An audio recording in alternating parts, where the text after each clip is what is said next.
Hello everyone, welcome to Aparna's podcast Hindi.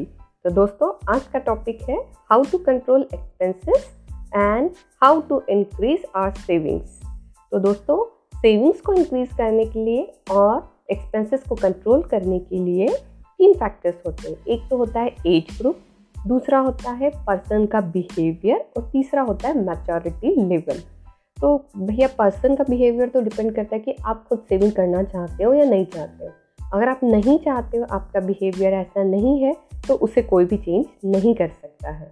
हाँ, लेकिन age group के हिसाब से सेविंग जो है वो डिफरेंट हो सकती है, मैच्योरिटी लेवल के हिसाब से भी चेंज हो सकती है। तो सबसे पहला एज ग्रुप होता है 22 ईयर्स तक। जो लोग 22 साल की उम्र से कमाना शुरू कर देते हैं, जिनका नया नया जॉब लगता है, ये जो लोग होते हैं इनका थोड़ा मैच्योरिटी लेवल भी थोड़ा कम होता है एज़ कम्पेयर टू 30 साल के लोगों के। तो ये लोगों में क्या होता है ना कि ये लोग जो है ये सेविंग्स थोड़ा सा कम करते हैं, लेकिन एक्सपेंसेस थोड़ा से ज़्यादा करते हैं। बिकॉज रिस्पॉन्सिबिलिटी नहीं है, सैलरी आ रहा है, तो क्या करते हैं वो कि जितना हो सके, जैसा मोबाइल फ़ोन में ज़्यादा इन्वेस्ट करते हैं, कपड़े ज़्यादा लेते हैं, ऐसा। तो यहाँ पर इन लोगों को जो है ना अपने सेविंग को इंक्रीज़ करने की ज़रूरत है। आइडियली सेविंग का जो रेशो है वो 70 और 30% का होना चाहिए। यदि आपका सैलरी 10,000 रुपीज़ है तो आपने उसका 70% जो है वो एक्सपेंसेस करना चाहिए, मतलब 7,000 रुपये, और 30% जो वो आपका सेविंग्स होना चाहिए, मतलब कि 3,000 रुपये। और इस एज ग्रुप के लोगों का एक बेनिफिट ये भी है कि ये लोग जो है वो हायर रिस्क वाले जो फंड्स होते हैं उसमें भी इन्वेस्ट कर सकते हैं। Because higher the risk and higher the return, क्योंकि इनके ऊपर रिस्पॉन्सिबिलिटी नहीं है, तो ये लोग आराम से हाई रिस्क के फंड में इन्वेस्ट कर सकते हैं। और इन केस अगर इन्हें लॉसेस भी होते हैं तो भी वो लॉस इतना बड़ा नहीं होता है, क्योंकि इनका सैलरी जो है वो एज़ कम्पेयर टू 30 वाले जो लोग हैं उनके कंपेरिजन में कम होगा, रिस्पॉन्सिबिलिटी भी नहीं होगा। और सबसे अच्छी बात है कि इनको किसी से एडवाइस लेने की ज़रूरत नहीं है, क्योंकि जब ये 30 के एज में जाएंगे तब तक ये सारे एक्सपेरिमेंट कर चुके होंगे और ख़ुद के एक्सपेरिमेंट से उनको ये लर्निंग भी मिल गया होगा कि पैसों को कैसे मैनेज किया जाए, कहाँ कहाँ इन्वेस्ट किया जाए और अपने सेविंग्स को इंक्रीज़ किया जाए। तो इसमें एक चीज़ और है कि जो 30% है ना, उसमें से 10% का अमाउंट जो है ये ऐसे चीज़ों में इन्वेस्ट कर सकते हैं जहाँ पर वो इजीली पैसे निकाल सकते हैं, जैसे कि लिक्विड फंड एफडी में डाल सकते हैं, आरडी में डाल सकते हैं, जहाँ पर वो कभी भी पैसे को निकाल सकते हैं।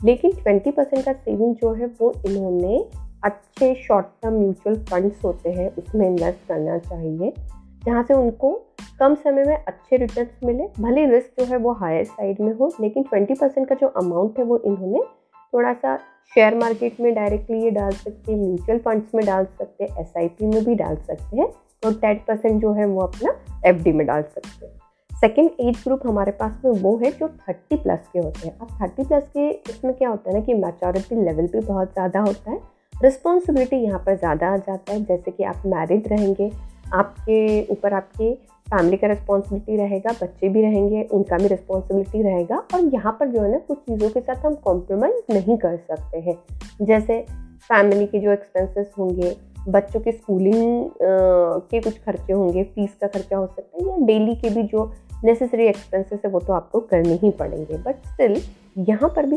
70 और 30% का रूल ही एप्लीकेबल होता है। आप 70% के एक्सपेंसेस करिए और 30% का आपका सेविंग होना चाहिए।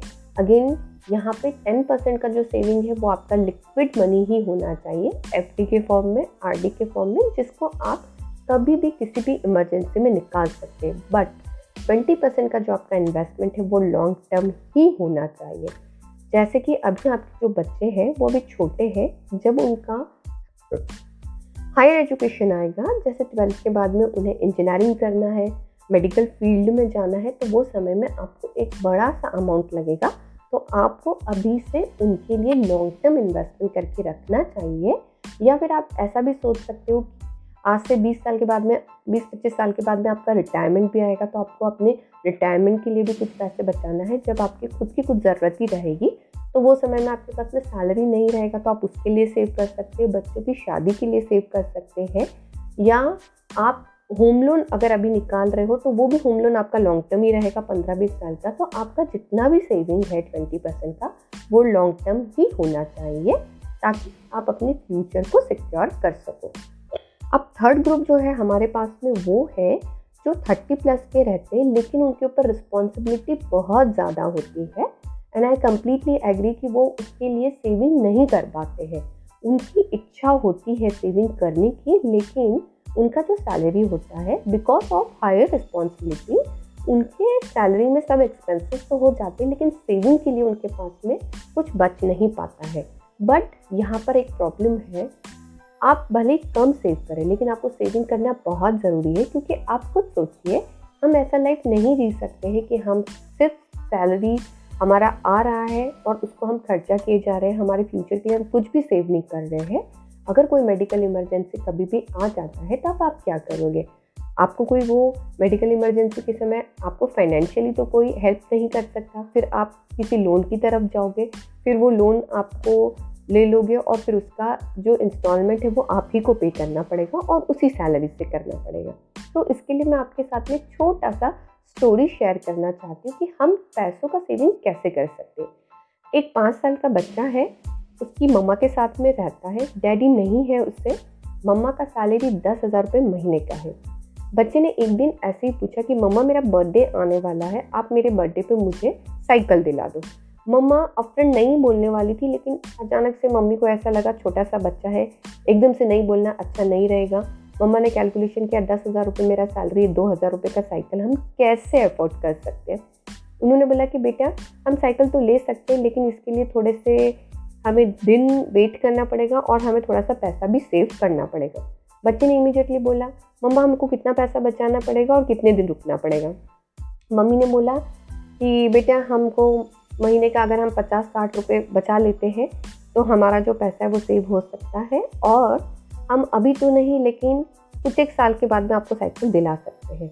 तो बच्चे ने बोला ठीक है मम्मा हम सेविंग करना शुरू कर देंगे। मेरे को जो आप महीने की क्रीम बिस्किट दिलाते हो, भले वो क्रीम बिस्किट सस्ता होता है लेकिन मैं आपसे क्रीम बिस्किट नहीं खाऊंगा, हम एक गुल्लक लेंगे और आप मेरे वो पैसे जो है वो मेरे साइकिल के लिए सेव कर लो। तो इस तरीके से उनके यहाँ पर एक गुल्लक आ जाता है, गुल्लक में क्रीम बिस्किट के पैसे सेव हो जाते हैं। तो फिर मम्मा को भी लगता है कि जब बच्चा सेव कर रहा है तो मैं क्यों नहीं करूँ। तो मम्मी जो है वो वर्किंग रहती है, तो मम्मी कभी कभी ऑफिस में दोपहर के समय में चाय पीती है। चाय का कॉस्ट हार्डली 5 रुपीज़ रहता है पर डे का। तो मम्मी ने सोचा कि बच्चा कर रहा है तो मैं क्यों नहीं करूँ। तो मम्मी ने भी कुछ पैसे वो चाय वाले जो है वो बचाने शुरू कर दिए, गुल्लक में डालना शुरू कर दिए। उसी तरह से जब सब्जी वगैरह लेते हैं तो कुछ 1 रुपये 2 रुपये के कॉइन्स इकट्ठा होते, वो भी पैसे उसमें डालना शुरू कर दिए। महीने के आखिरी में उन्होंने देखा कि उन्होंने उनके एक्सपेक्टेशन से डबल पैसा बचाया। उन्होंने एक्सपेक्ट किया था कि हम कम से कम 50 रुपये बचा पाएंगे, लेकिन वो 100 रुपये बचाने में कामयाब हो गए। अब मम्मी का मोटिवेशन लेवल यहाँ पे बढ़ गया, मम्मी को कॉन्फिडेंस आ गया कि हम पैसा बचा सकते हैं। इस तरीके से 1 साल के बाद में बच्चे का जब बर्थडे आया तो पैसे जो है वो 12 महीने के 1200 रुपये जमा हुए थे। मम्मी ने बच्चे को प्रॉमिस किया कि बेटा इस साल तो आपका साइकिल नहीं आया, लेकिन it's my promise next birthday पे आपका साइकिल ज़रूर आएगा। और इस तरीके से नेक्स्ट ईयर भी ऐसे ही हुआ, 1200 रुपये बचे और बच्चे का बर्थडे आया, बच्चे का 2000 का साइकिल आ गया और 2400 रुपये उनके पास में जमा हुए थे, 400 रुपये का उनका सेविंग हो गया। और एक अच्छी बात ये भी हुई कि 2 साल के बाद में मम्मी का इंक्रीमेंट हो गया, मम्मी का 200 रुपये से सैलरी बढ़ गया। तो मम्मी ने महीने का जो 200 रुपये सैलरी बढ़ गया प्लस जो 100 रुपये वो सेव करते थे, ऐसे 300 रुपये महीने का उन्होंने सेविंग शुरू कर दिया। तो दोस्तों इस कहानी से मेरा बोलने का पर्पस यही है कि ये छोटी छोटी चीज़ें हैं और ये बिल्कुल भी गलत बात नहीं है कि आप जो है ये छोटी चीज़ें नहीं कर सकते। लेकिन अगर आप सेविंग बिल्कुल भी नहीं कर पा रहे हैं तो आपको एक डायरी में पहले ये नोट डाउन करना चाहिए कि ऐसे कौन से मैंडेटरी चीज़ें हैं जिस पे हम कॉम्प्रोमाइज़ बिल्कुल भी नहीं कर सकते हैं, लेकिन कुछ चीज़ें ऐसी हैं जिनके बिना हम काम चला सकते हैं। आपको वो चीज़ों पे काम करना है और आपका छोटा छोटा सेविंग करना है। ये छोटा छोटा सेविंग कल जाके बड़ा बनेगा और आपके इमरजेंसी में ज़रूर काम में आएगा। अब मम्मी ने 100 रुपये बचाए थे तो 10,000 रुपये उनका सैलरी हुआ था, तो 1% का उन्होंने सेविंग किया। तो जो लोग इस सिचुएशन से जा रहे हैं ना, एटलीस्ट वो अपने सैलरी का 1% ज़रूर बचाइए। एंड बिलीव मी, अगर आप इस प्रैक्टिस से जाएंगे तो ज़रूर आप 1% बचा पाएंगे। अब ये तो बातें हो गई कि हम सेविंग्स कैसे करें। अब कुछ टिप्स मैं अपनी तरफ से आपको देना चाहती हूँ कि किस तरीके से हम हमारे सेविंग को बढ़ाएं और किस तरीके से हम हमारे एक्सपेंसेस को थोड़ा कंट्रोल करें। अब देखिए, किसी भी एज ग्रुप के लोग जो हैं, सबसे पहले तो उनके पास में पर्पस होना चाहिए, एक रीज़न होना चाहिए कि हम पैसा सेव क्यों करें। जैसे 5 साल के बच्चे के पास में एक गोल था साइकिल लेने का, तो उसने अपना सेविंग करके अपने गोल को अचीव किया। वैसे आपका कोई भी पर्पस हो सकता है, जैसे कि आप एक अच्छा एक्सपेंसिव मोबाइल फ़ोन लेना चाहते हैं, आप जो है कार लेना चाहते हैं, या कुछ भी आप जो भी करना चाहते हैं, आपका एक गोल डिसाइड करिए और उसके बाद में सेविंग स्टार्ट कर दीजिए। सेकेंड इम्पॉर्टेंट चीज़ ये है कि आपने अपने आप को कंट्रोल रखने का। आजकल ऑनलाइन शॉपिंग का ज़माना है। हम क्या करते हैं ना, स्क्रॉल करते जाते चलो ये भी अच्छा लग रहा है, चलो ये भी ले लेते, वो भी ले लेते, बिना ये सोचे कि हमें उसकी ज़रूरत है या नहीं है। डू यू रियली थिंक कि हमें इसका ज़रूरत है या नहीं? तो जब भी आप ऑनलाइन शॉपिंग करिए तो एक बार ज़रूर सोचिए कि मुझे इस चीज़ की ज़रूरत है या नहीं है। आप 500 रुपये का हेडफोन्स देख रहे हैं, वाह कितना बढ़िया हेडफोन्स है, चलो ले ही लेते। 500 रुपये की तो बात है, बट अभी फ़िलहाल मेरे पास में हेडफोन्स है जो कि अच्छी कंडीशन में। जब वो हेडफोन्स आपके ख़राब हो जाएंगे तब आप नेक्स्ट टाइम पे 500 क्या उससे महंगा वाला हेडफोन्स ले लीजिए, बट अभी आपको उसका ज़रूरत नहीं है। तो इस तरीके से आप अपने एक्सपेंसेस पे कंट्रोल करिए। नेक्स्ट इंपॉर्टेंट चीज़ ये है कि अगर आपका सैलरी हाइक होता है, हर एक एम्प्लॉय का हर साल कुछ ना कुछ सैलरी बढ़ता है, चाहे वो 100 रुपये बढ़े, 1000 रुपये बढ़े या लाख रुपये बढ़े। तो उस सैलरी का जैसे ही आपका बढ़ता है, आपने इमीडिएटली उसका सेविंग स्टार्ट कर देना चाहिए, क्योंकि याद रखिए अभी तक आप उसी सैलरी में अपने सारे एक्सपेंसेस कर रहे थे। तो आप ऐसा ही एज्यूम करके चलिए कि मेरा सैलरी नहीं बढ़ा है, जैसा कि मम्मा ने किया था। 200 रुपये सैलरी बढ़ गया था, 100 रुपये का एग्जिस्टिंग उनका सेविंग था, तो 300 रुपये से उन्होंने सेविंग स्टार्ट कर दिया। उसके बाद में आप क्रेडिट कार्ड का यूज़ बंद कर दीजिए, क्योंकि अगर आप अपने एक्सपेंसेस और अपने सेविंग को प्लान कर रहे हैं तो आपको क्रेडिट कार्ड का कोई ज़रूरत नहीं है। आई नो कि बहुत से लोग मुझसे एग्री नहीं करेंगे, बट क्या होता है ना कि हमारे पास जब क्रेडिट कार्ड होता है ना, तो हम क्या करते हैं, अपने बजट से ज़्यादा शॉपिंग कर लेते हैं, क्योंकि उस समय हमें उसे पे नहीं करना है।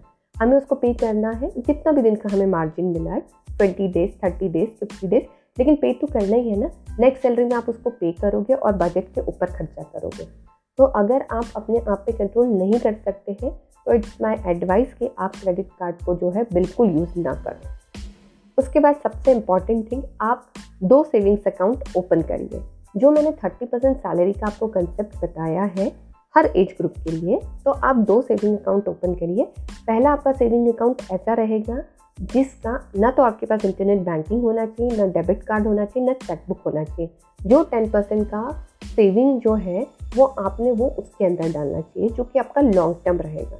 जैसे कि 22 एज ग्रुप वालों को मैंने बोला था, आप अपना जो 10% का सेविंग है वो आप इसमें डाल दीजिए, ठीक है। 10% का सेविंग डालने के बाद में उसको बिल्कुल यूज़ मत करिए। फॉर एग्जाम्पल, आप महीने का 1000 रुपये उसके अंदर डाल रहे हैं, पूरे साल भर में आपका 12,000 रुपये उस बैंक अकाउंट में जमा हो गया। उस 12,000 रुपये पे जो भी इंटरेस्ट आपको मिला है उसको री इन्वेस्ट कर दीजिए। फिर से जो पैसे जमा होंगे उसको अगेन री इन्वेस्ट कर दीजिए।